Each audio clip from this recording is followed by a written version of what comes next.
is Rachel Gargano. This is one of the Core Diet monthly webinars, and I'm one of the Core Diet dietitians. Today I'll be talking about mindful eating and how to stop the overeating cycle. So even though we're told what to eat on the core diet, even though it's something that, you know, we eat the right foods at the right time, we have the fruits and the vegetables and the nuts and seeds and legumes, we keep our grains to the pre-workout window and the post-workout window, and we make sure we're fueling well. That doesn't mean that we don't have cravings. It doesn't mean that we don't have the need to eat these other foods that we're quote-unquote not allowed to eat. In fact, when we tell ourselves we're not allowed to eat it, we almost want it more. So that's what we'll talk about today. We're going to talk about mindful eating. We're going to talk about the overeating cycle. And we'll talk about some tips to kind of get you through those times where it feels like there are no other options, that all you want is that chocolate chip cookie that someone just baked and it's sitting on the counter staring you in the face. So a little overview of what we'll be doing along with the mindless eating, the mindful eating. We're also going to do a raisin exercise. So make sure you have the dried fruit. It can be a raisin, it can be an apricot, it can be, you know, any sort of dried fruit. You don't need a lot, you just need one. It's going to be an exercise that really helps you get to know what mindful eating is really about, so that it's not just a thought or you know, a way of being. It's really, you're going to really be able to practice this. All right, so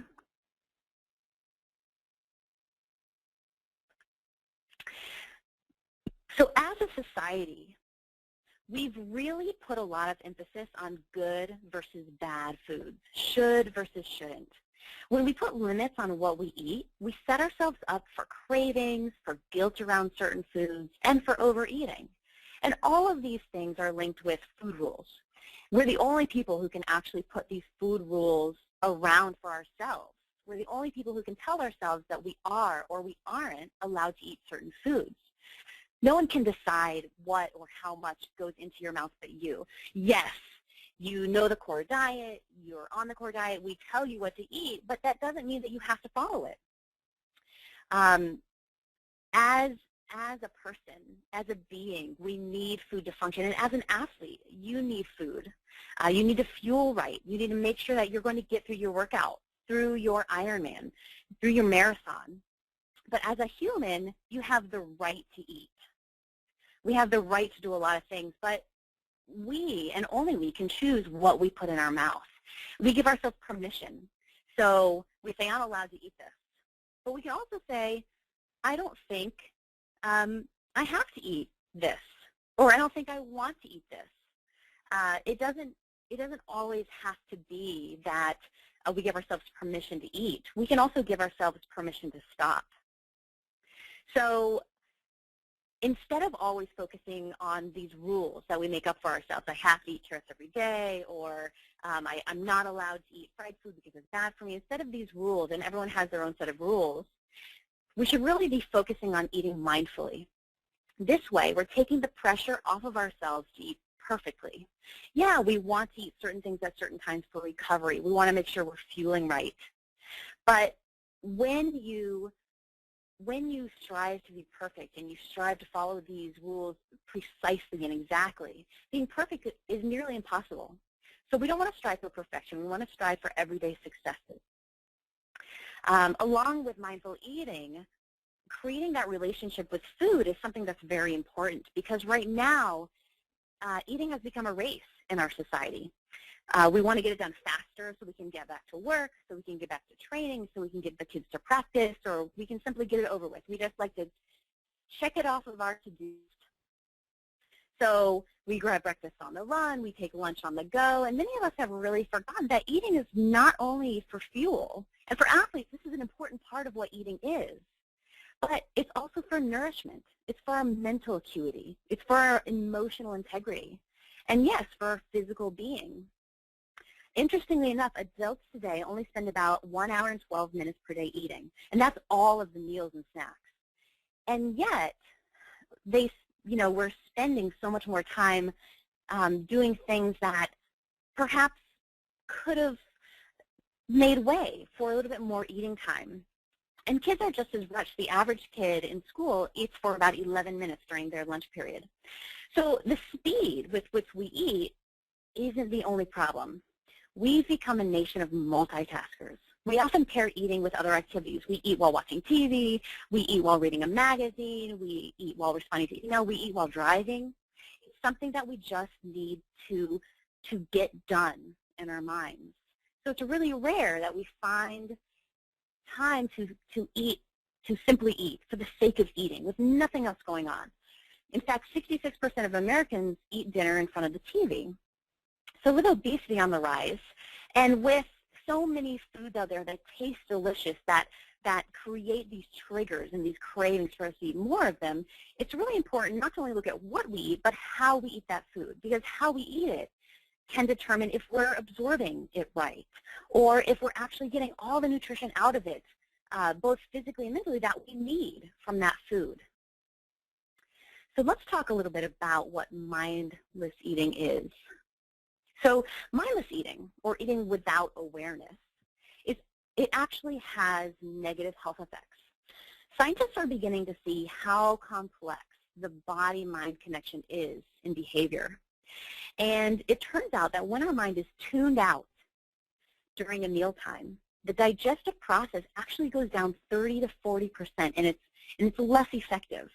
So this can contribute to gas, to bloating, bowel irregularities. If we eat while we're hunched over and we're trying to eat very fast, we're swallowing a lot of air. We're kind of putting kinks in our GI tract, so food, it doesn't get down as well, and maybe we're not chewing as well. So it's going down in bigger lumps. It takes longer to digest. We're simply not getting the most out of what we're eating. So while the precise mechanisms of hunger, of fullness, they're not quite understood yet, we do know that the brain and the central nervous system receive signals from the body when food is needed or desired. And these signals could have many different triggers, including our mood. So it could be that we had a bad day. It could be that we're out with friends and they're all eating a really big meal, and you think to yourself, wow, it's just this one time. I really want that food. Or it could actually be real hunger or real fullness that's getting you to eat or getting you to stop eating.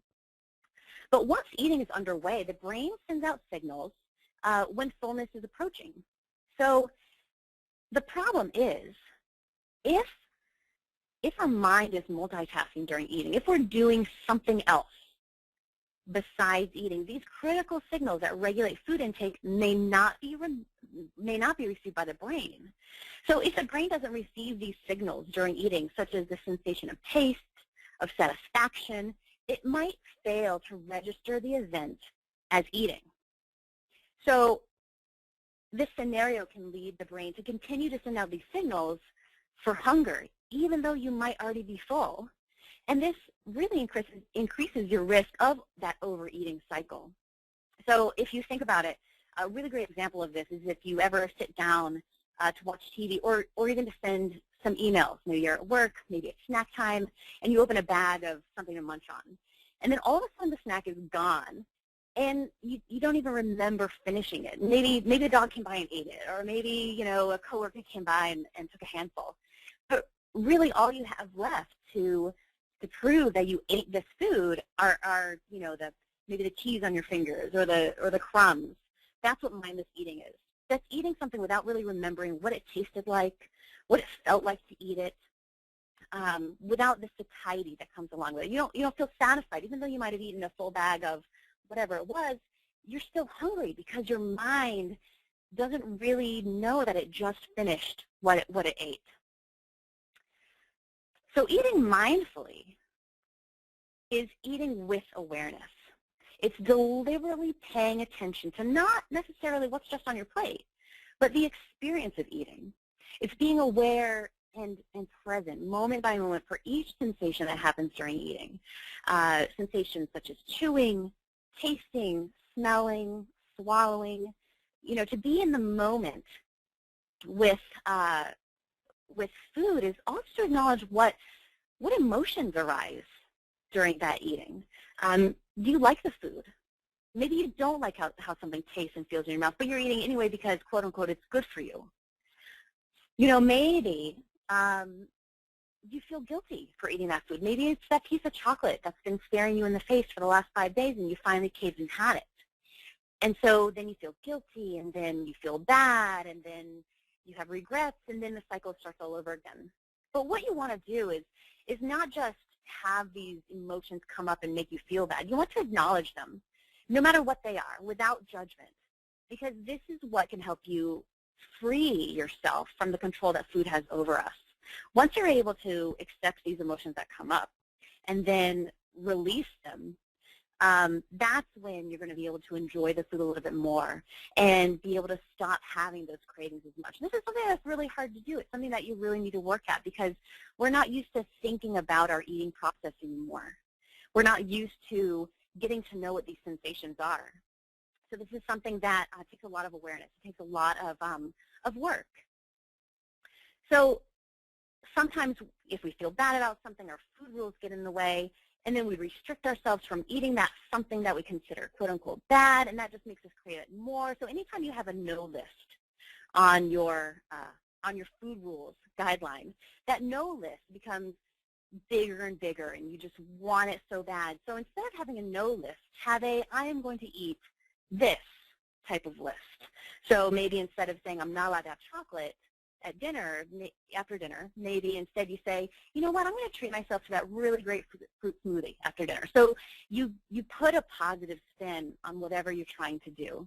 And that's a really great way to help make yourself feel a positive effect from it and not a negative effect that might be bringing you down. It's really important not to criticize yourself when eating. In mindful eating, you don't really want to compare yourself to someone else because the goal is, again, to give yourself permission to eat something, then to eat it mindfully and be able to stop when you feel satisfied, to know that your body will actually tell you to stop. You just have to start slowing down and trusting it, trusting that it really will tell you when to do this. And this is something, again, it's not that easy. We've detrained ourselves to sense when we're full. In fact, we were detrained by our parents. So we were all told you have to sit down, you have to finish everything that's on your plate. I don't care, you're going to eat all those lima beans, you're going to eat it. So we were taught that it doesn't matter how we're feeling on the inside. It doesn't matter if we're full. What matters is what's on the plate. So at that point, we stopped listening to our hunger cues, and we've started listening more to our I cues, which have nothing to do with our fullness and satiety. So it's time to kind of break those habits and to realize that it actually takes about 20 minutes for our stomach to tell our brain that we're full. So if we wolf down our food without acknowledging and experiencing eating, then it's really easy to eat more than we need because typically 20 minutes is a long time for a meal nowadays. I mean, we eat lunch probably in 5 minutes. So it's really important to start getting to know your body and to start gauging where you are in terms of how full you are, how you're feeling about the meal, things like that. So this was really interesting. They did a study. Brian Wensick did a lot of these mindful eating studies that I'm going to be talking about.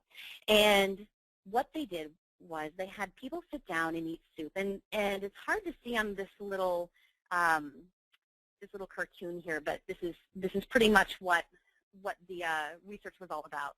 So some of the soup bowls were rigged to refill from the bottom without anyone knowing, and other bowls were just regular. So it turns out that people with the refilling bowls ate 73% more soup than people without refillable bowls.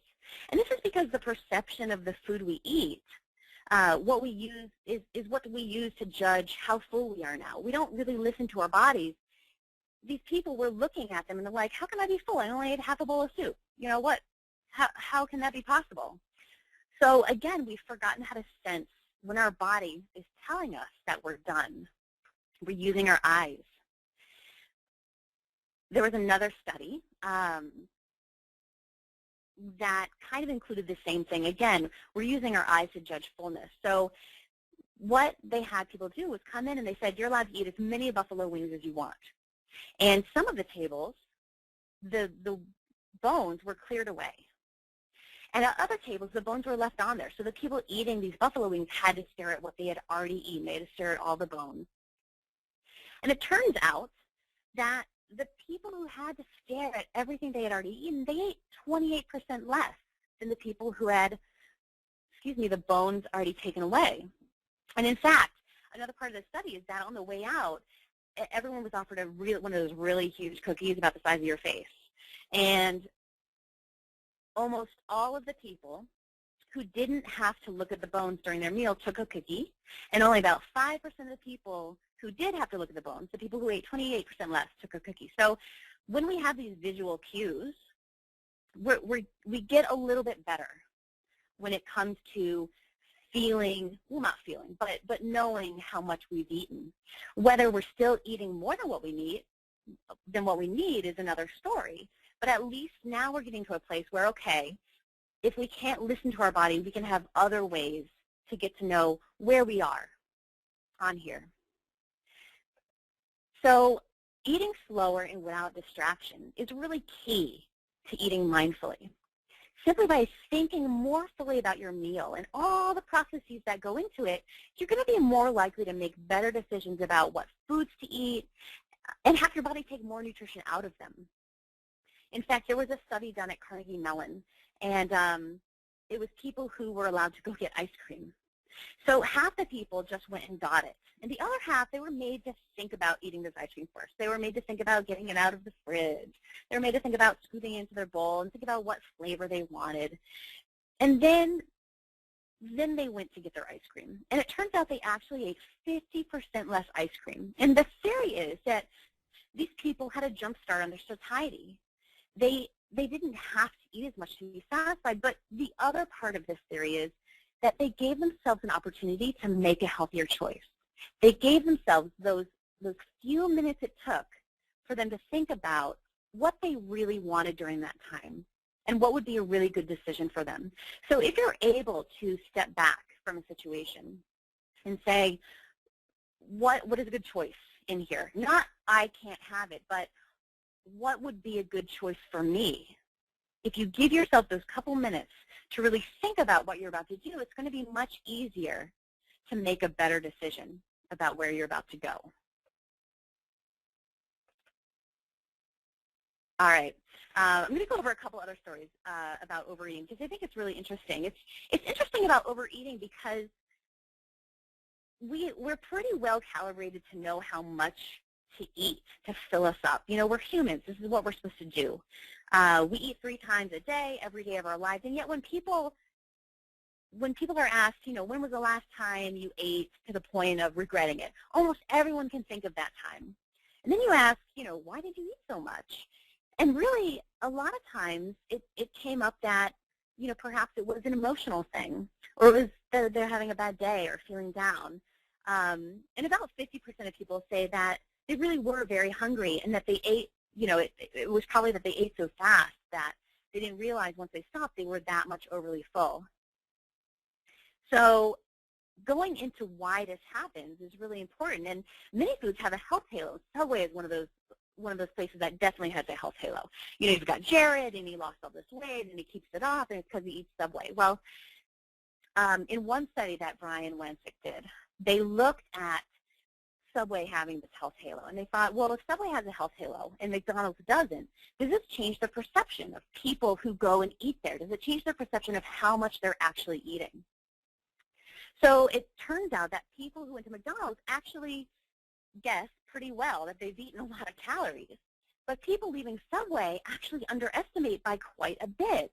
And while, you know, $4.95 and $6.80 may not be that big of a difference, you know, they believe they eat $4.90. And I know a lot of people who leave there thinking they only eat $3.50 because they had the turkey sandwich, but then they maybe have forgotten about the extra cheese or the mayonnaise or the other things that aren't included in what that little calorie count actually determines. You know, the 300-calorie sandwich is one without all that fun stuff on it. So it turns out that when people eat these foods that are considered, quote unquote, healthier, a healthier choice, they tend to underestimate the calories that they're eating. And this can be, you know, a real detriment when it comes to how you're looking at your total day. Every once in a while, that's not a big deal. But if it's happening very frequently, then it's going to be something that adds up. Other foods with health halos. A lot of times, organic foods or even all natural foods will have a health halo. People will buy, the organic Newman's O's cookies because it's organic. It must be better than Oreos. Well, it's not necessarily true. Yes, it's made pesticide-free, and there are some good benefits, but it doesn't mean that the calories are different, and it doesn't necessarily mean that the nutrients are different. So many times organic will get one of those health halo effects. In fact, interestingly enough, people actually think that organic foods have a lower amount of calories than non-organic foods. So it's something to think about. If you're going to choose organic, it's really important to look at the labels, make sure you're informed about the decisions you're making. Organic, like I said, it can be a good choice, but nutritionally it's not always different. Low-fat foods, also health halo that permeates low-fat foods all the time. So, for example, people were sat down to watch a movie, and they were given two different snacks. One was a low-fat trail mix, and one was a regular trail mix. And it turns out that when you give people a food that they think is low-fat, they eat 21 to 46% more calories, even if they rate the food as tasting worse, and even if it's the same exact food as the regular version. So if they label it low-fat, but it's actually the same thing, our bodies can't really sense that when it comes to a complex food like a trail mix. If there were something different like a milk, we can obviously taste when it's whole milk versus skim milk versus 2% milk. But when it's something as complex in flavor and in different foods as a trail mix or as a snack food, it's much more difficult to determine, is this food low or fat? So we're going to believe what we read. And in fact, when snack foods are actually compared back to back, low-fat foods really only have about 11% less calories, and some of them don't have less calories. If you're looking at peanut butters, low-fat peanut butter has around the same calories, if not a little bit more than regular peanut butter in some brands. And what happens is when manufacturers look at creating a low-fat item, when they take out the fat, it just doesn't taste as good. So, of course, they're going to end up adding a little bit more sugar or taking away some of the fiber. They're going to take away the healthy fats, but they'll add in more salt.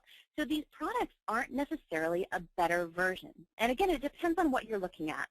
Obviously, if we're looking at milk and it's a saturated fat, it's something that is a better option, depending on, what your goals are. But if it's something like a peanut butter, many times the full fat is definitely the way to go.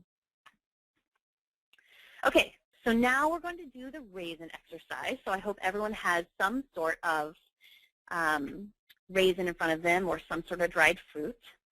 And this is an exercise in mindful eating. So it's going to be a very slow process. So I want you to listen to everything that I say and just I want you to start out looking at your raisin. And I want you to turn it over and look at all the wrinkles in it, or if it's an apricot, looking at the changes of the color in it. And touch it. Does it feel hard? Does it feel soft in some areas? The more you touch it, does it get softer? If you were to put your raisin back in a pile with all the other raisins, would you be able to take your raisin back out? That's how well I want you to know this raisin. You're going to get really intimate with this raisin.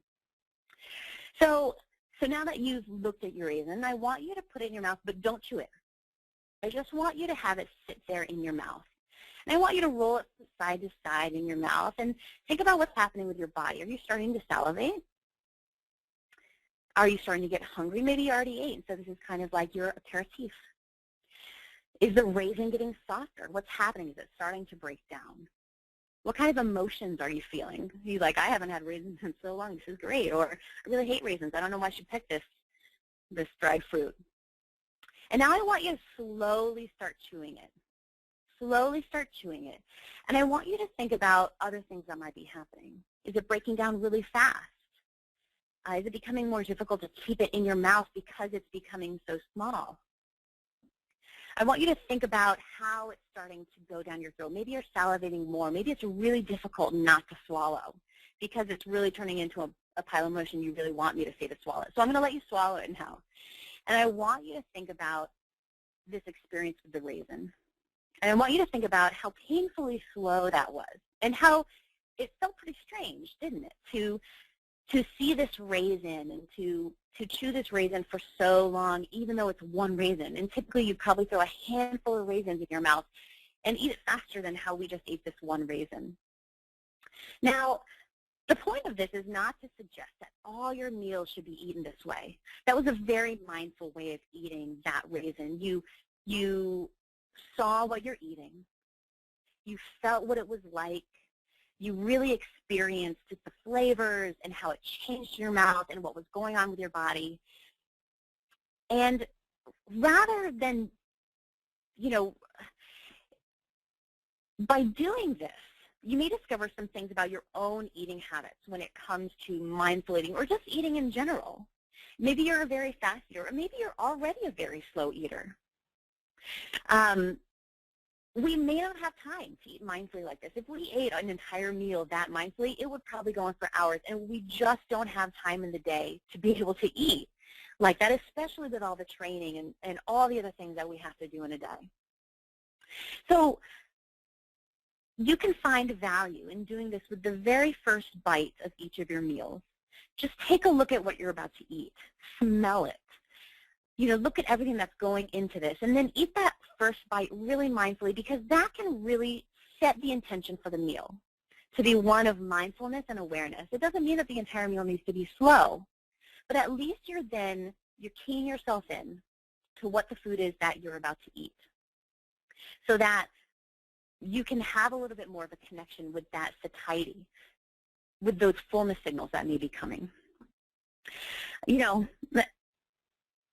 As I said before, we don't really have enough time in the day to eat that mindfully. So we really need to trick ourselves. We need to alter our environment so that we're able to eat more mindfully without having to spend all that time on mindful eating. I mean, if you're able to spend at least one of your snacks or one of your meals eating mindfully, that's fantastic.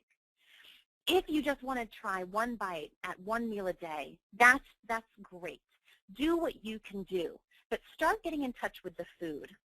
And when you can't eat mindful, we're going to go over some tips that can help you prevent overeating and to be more mindful.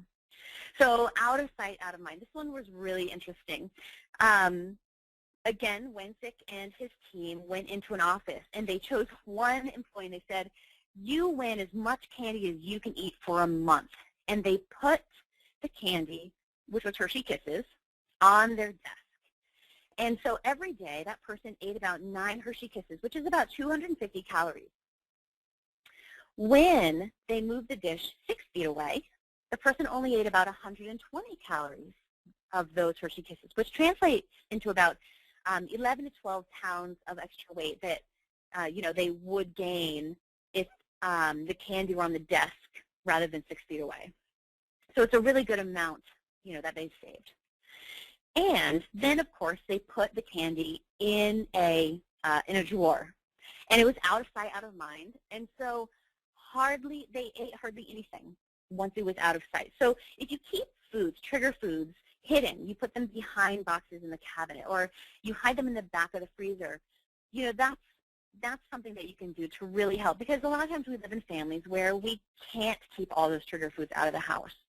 It's really difficult to.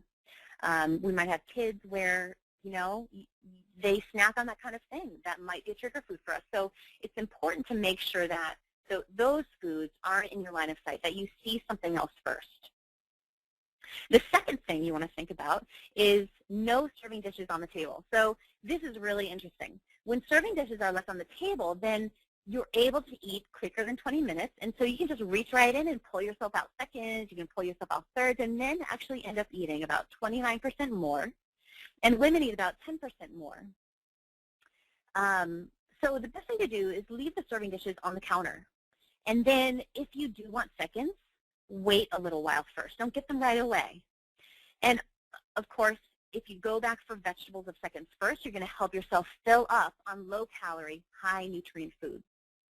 So if you really do think you're hungry again, and you've waited a good amount of time where you've been able to digest and let those feelings of satiety, come over you if you are satisfied. And if you're not, then you get a little bit of the vegetables first. If you need a little bit more, you go for the protein. All right, another one is, again, eating slowly. And eating slowly is hard. Interestingly enough, there was another study done where researchers came in and people thought that they were part of a taste test. And they were sat across from these researchers who they thought were just doing the taste test also, just thought they were another client coming in. And some of the researchers were told to eat 50% slower than what a normal person would eat. They called it bites per minute. And other researchers were eating 50% faster than what a normal person would eat. And it turns out that people who ate across from someone who's eating slower actually ended up eating many less calories because they ate slower as well. We tend to mimic other people when we're eating. And so if other people are eating very fast, we're going to end up eating very fast too.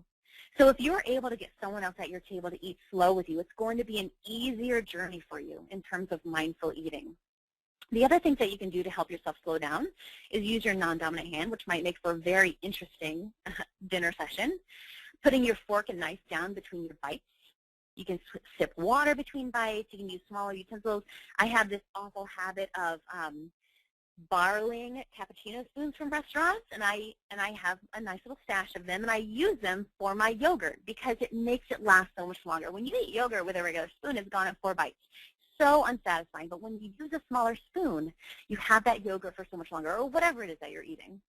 You're able to really enjoy it more, so it helps you slow down. Another thing you can do is try to chew many times before swallowing. We tend to chew only 5 to 8 times before we swallow. So if you try to chew 30 times, the food is going to be pretty much dissolved in your mouth. But it's something else to help, get you to eat a little bit slower. Another one would be to use smaller plates. So it turns out that when you use a 10-inch diameter plate rather than a 12-inch diameter plate, you eat about 22% less. A smaller bowl.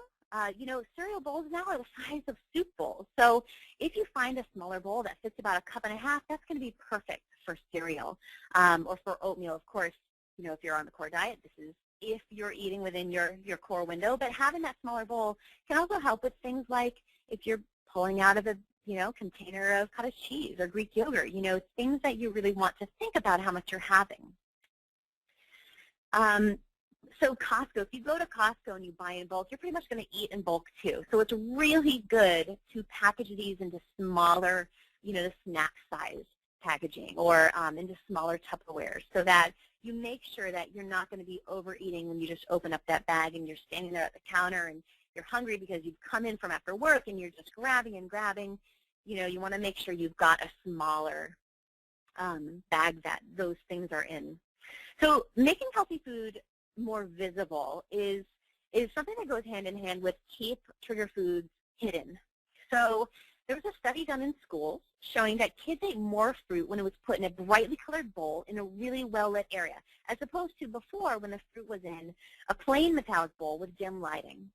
So on the other spectrum, stores really know how to do this to make us want to buy their goods. They put ice cream in these well-lit freezers so that we can see all the products so that they look really neat and tidy. That's why they're always moving the products to the front because it looks better to our eyes. They've done a lot of research on this, so it makes us want to buy it. So if at home you're making healthy foods more visible in the kitchen, you're keeping it on the counter, you're keeping it at the forefront of the fridge, it's going to be the first thing that you see, and typically that will help you have that first before you go for any of those other trigger foods, those other treats. Keep those in the back of the cabinet. Again, eating without distraction is a huge part of mindful eating. And this is not just TV. Again, these are things like at work, eating while you're emailing. Give yourself, even if it's just 5 minutes, turn away from the computer. Give yourself some time to eat for 5 minutes mindfully so that, you can turn back afterwards and continue to eat. But it's really important to give your body what it deserves so that you're absorbing those nutrients, so that you get that jump start on the mindful eating, and so that you're really in a better place mentally, because when you give your body that break, when you give your mind that break, from the computer or from whatever you're doing, you're actually going to be more focused when you turn around. So this is a double-edged sword. This is a really good thing, not only for your digestion, but also for your concentration, your focus, and your productivity. All right, the last couple. So you want to avoid skipping meals. Obviously, this is an essential part of the core diet, but when you skip a meal, you're going to be more likely to overeat. Keep only healthier foods in the cabinets. Goes hand in hand with making sure that those trigger foods are hidden and you keep healthy foods visible. But this last one, cognitive restructuring, is very important.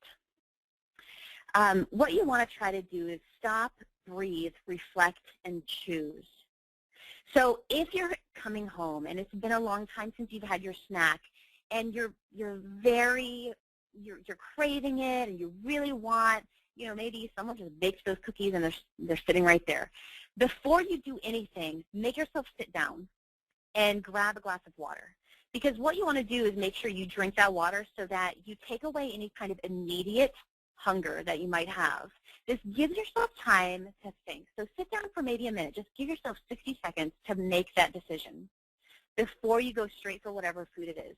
Because when you're able to sit down and choose, you're going to make a better decision no matter what. So remember, you don't have to be part of the Clean Plate Club. And what I'm going to do now is I'm going to look at the chat, and you're welcome to write in any questions you might have in the chat box. What I'll do is I'll kind of keep the chat open for a little while and see if we do have any questions come in. You're also welcome to, if you don't have a question right now, to email me. You can feel free to email me at rachel@qt2systems.com if you have any follow-up questions after the webinar, anything that might come up. So it doesn't really look like we have any questions right now. So what I'll do is, since there aren't any questions, I am going to stop the webinar, and I thank you all for joining us. This webinar will be put up on the site, so if you want to listen to it again, you'll be welcome to. It'll just take maybe a day to get it up there, to get it converted. But again, we thank you for joining us, and have a wonderful night.